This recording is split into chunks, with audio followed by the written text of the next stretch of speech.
I don't want my team to feel safe. Like, I want them to be striving to move forward. I want them to be bold. I want them to be courageous. I want them to do all this.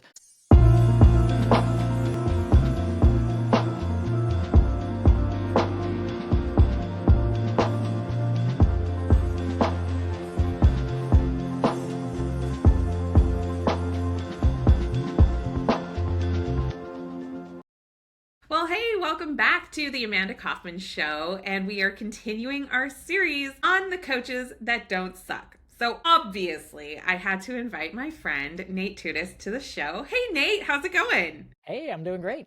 I'm doing great. So Thanks for having me good. on. Appreciate it. My pleasure. My gosh, we have needed to do this for so long. I'm glad we finally got to do it. Dear listener, Nate Tudis helps coaches and consultants unlock the potential in their business, all while staying in their zone of genius. By combining strategy with disciplined execution, he applies the Mind Vault business system to help his clients attract, acquire, and ascend their ideal clients, and then automate their process so they can streamline lead flow, optimize customer journeys, and build scalable results. With over 15 years in complex B2B sales, mastery of NLP, like this guy's a deep nerd on NLP, just to go off script a little bit here, but he has proven his processes and brings systems, strategy, and discipline needed to unlock your full potential. So for those ready to close the gap between where they are and where they want to be, Nate provides the clarity, systems, and support to make it happen. So, friends, you need to know that I call my dear friend Nate here Nateflix. This dude is nuts smart, and I'm so glad to have you on the show. So, Nate, catch us up a little bit on what are you working on now? And like, I know you've been in the space in the industry for a few years, but like, what are you working on now, and what really inspired you to get here? Like, why is this such an important thing? Well, what I'm working on right now is simplicity. Simplicity scales, and as you know, I have a lot of things that go through my mind. So over the years, I've taken a ton of stuff and just gone after absolutely everything. Like you Mm-hmm. probably recall from conversation we've had last year, I was starting two new businesses onto what I already had and was growing and building. And I got to a point where I think it was like mid-November where I was like, what am I doing? Like, Mm. I literally had a moment in a mastermind, sat there, had the hot seat, asked the question, and Dean Graziosi was like, okay, so you want to start new businesses. How's the first one doing? Like, if you walk away, is it going to exist tomorrow? Is it going to continue to grow? Is it going to continue to scale? And I was like, no. And he's like, okay, set those other ideas aside, focus on that one thing until it is so systematic, you can step away and it can run without you. That's so good. You know, Nate, it's so funny because, like, if there's anybody that I would bet on for being able to run two or three horses at once, it would be you because you're crazy disciplined, you're insanely smart, you're passionate about what you do. I have to imagine that you heard that advice somewhere before, that you needed to focus. And I'm just so curious because this happens for all of us, I think, as entrepreneurs, as we hear a piece of advice or something gets repeated to us over and over again. What do you think was unique and special about that moment when you heard it and you like heard it? Like you're like, got it. I'm gonna make a change here and I'm gonna focus. What do you think was different about this? I think what was different was, and I'm trying to remember, it was John Cheplack who said it, so I have to give him credit. But it was because that time when I heard that from Dean was like 2 years ago, right? So I listened to Dean for like 8 months, and then was like, you know what? I'm getting frustrated that the business I'm working on currently isn't growing and systematizing as fast as I want it to. So Mm, I'm going to go over and pay attention to this shiny little object over here, right? yeah. And as you know from also knowing John, like he is all about like work works. You got to focus, you got to put in the hard work, and you got to get it done. And something about he and I were having a conversation that November, and I remember just being like, I screwed up. Like to your point, I was able to handle all those different things, but the focus and the energy of my brain power wasn't going towards just that one thing. So I wasn't getting the huge leaps and progress that I should have been getting. And case in point, I focused, and literally between mid-November and now, I've systematized more things in that short, not even 2 month time frame than I probably did in the last 5 years. That's outstanding and congratulations on all that progress. And I love this story because So many of us do face the same thing where we're hearing advice, we know what the advice is, but then, you just kind of sneak into those old ways of thinking or those old beliefs because we're just like hanging on to the old way. And I had a really similar sort of a transition recently as well of needing to just like focus on one, like pull it into one. And even though I had just the one brand and, really the one avatar, I was running 3 very disparate and different offers. It always felt like I had to promote in this way to these people and to that way with those people and to that way with those people. And one of the frustrations that I was having was I always felt like I was working on the wrong thing. Like every time I sat down to my desk, there were 2 other things that needed work. And even if I was working on the one thing, I was like split. And so I went through a super similar thing where I was like, wait, hang on a second. One unifying model, one unifying structure, one unifying methodology, and really like one avatar. So I do still have choices in my company about how people can work with me at different levels of commitment. Mm-hmm. Because that's just the nature of how we are. And I think it's really suitable to the customer journey for my particular client. But boy, oh boy, like the relief of that focus. My gosh. So good. So talk to me a little bit about your genius zone. So you got give us a little backstory, like why sales, why this, why NLP, why systems? Ooh, so I'll try to give you the short abridged version because these aren't 90-minute podcasts. I know that they're fun. There's like a little pressure. Yeah, I was the guy that like I went to college because I was kind of forced to, right? Like I didn't want to, but I was the youngest of 4, and it was like, nope, the other 3 kids have gone. You're gonna go. So like, okay, fine, I'll go. But my dad was in sales all of my life, so I always saw sales as like this, and he was a bit of a workaholic, right? And so I didn't inherit any of that whatsoever. But he would work like crazy. So I just remember when I went into college being like, well, the one thing I don't want to do is sales. Like I don't want to get into selling. That's not where I want to be, all that kind of stuff. And then as, would happen, when I got out of the Marine Corps into the civilian world and was working, the owner of the business that I was working for saw that I was really good in front of people because we had to train people whenever we got done installing a system. We installed fall protection when people, worked at heights and things like that. And he was like, hey, I think you'd be really good at sales. There's a great earning potential. So I moved into that, shortcut a number of years of me growing and moving through different companies and whatnot and just getting skilled at it. I started working for a CRM company and customer relationship management, for those who don't know what CRM is. And it was complex B2B sales. So we were working on sales processes that were sometimes the process literally was a 24-month sales cycle from start to end. It was 2 years. It was, tons of engineering, tons of stakeholders involved, all that kind of stuff. So I had to get really, really good at digging in and understanding the process and where the gaps were and where that process would start to fall apart so that we could kind of fill that gap with a step and usually a checklist of some kind, because that's what our tool is really, really good at. And then building the training around that as well. So that's kind of how the sales and the process side of it came to be. And then the NLP, I was reading Tony Robbins' Awaken the Giant Within. He referenced one of his mentors was a guy named Dr. Richard Bandler. And I remember thinking in my head, like, if he was a mentor to Tony, like Tony's 20, 30 years my senior. So I'm like, Dr. Bandler's got to be 20, 30 years Tony's senior. So there's no way he's still even alive, but I like to swim upstream. So I'm like, I'll find the source. I Google, and he was offering a sales training in Orlando. And the sales training was starting 2 days before my wife and I were already scheduled to fly in for a vacation that we had planned for months. That's kismet, Yeah. Don't you just love those moments? That's amazing. So went to my wife and was like, how about if I fly down early? I'll go to the training. The training ends like midday on Sunday. You're flying in Sunday, like late afternoon. So I'll just drive to the airport, pick you up. And everything changed after that. I love that. And Nate, you're known for your coaching and your ability, your way with people. You're dang good at it. So one question that I like to ask in this segment is, what are 3 things that help a coach not to suck? What do you think is really important? That help a coach not to suck.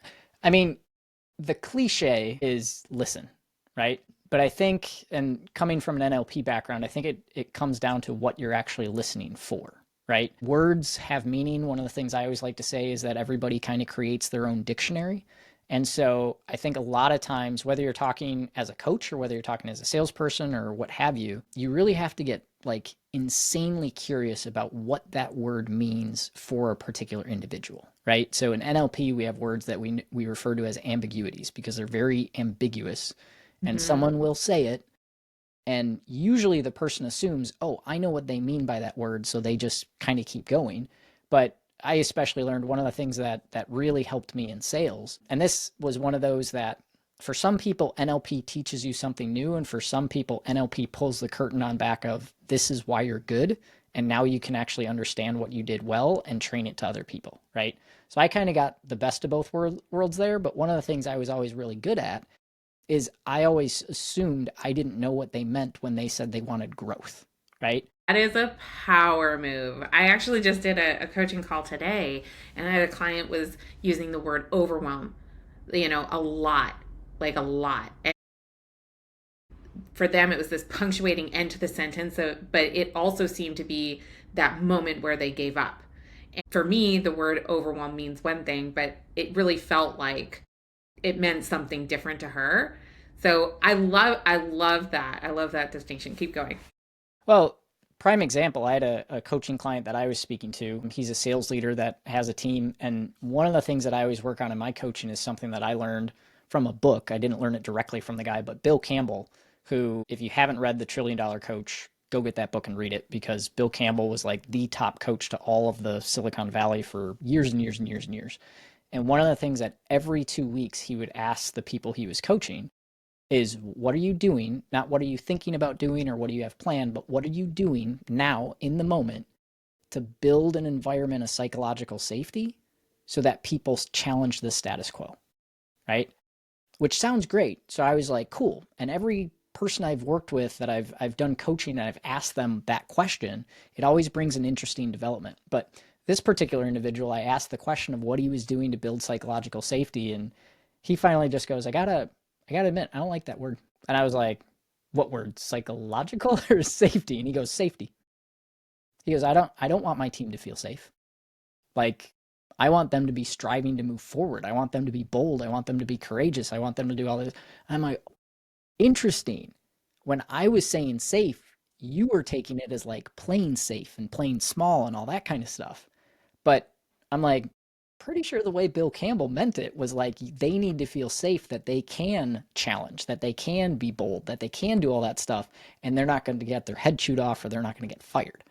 Right. So we changed for him now instead of saying, hey, what are you doing to build psychological safety? I say, what are you doing to build trust and courage to challenge the status quo? I just flat out say it. And he's had huge That's so growth with his good. team since then. So, Yeah, that's such a powerful distinction. This is one of the reasons when we're very good friends, but also I love coaching in general is there is so much opportunity to develop real mastery around yes, the words you choose and your presence and your technique, your timing, like all of these things really affect your influence and the impact you're going to have on your client and their results. So, real quick, two more things that a coach should be on the lookout to make sure they don't suck. oh, two more things I would say is this comes down to my process nature, but look at everywhere in your process where there's a why path. So, where is there a moment where your customer can either say yes or they can say no, right? Mm, And make sure that you have both of those covered. Most of the time, we cover the yes path. We know what happens when they say yes and they go to the next step. What we don't know and what we miss a lot of times, especially, and I'm talking not just coaching like the actual art of coaching itself. I'm talking about the business of coaching and actually being a business owner, right? A lot of times what we miss is that no path. And if you think about all the work you do to get someone to a coaching call, to pay you to coach them, and then you get to a point where you're on a sales call, you have the opportunity to close, you screw up or whatever happens, and they say no, and then you just kind of let that lead go away.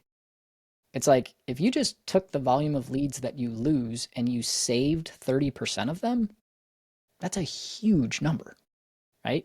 So, this is actually something, Nate, that you really were just of an incredible service in helping us see was that we could be way more intentional in our relationships and the loop backs and the friendly asks of new connections and checking in where people are. Like, you have a big talent on this. Like, it was so clear.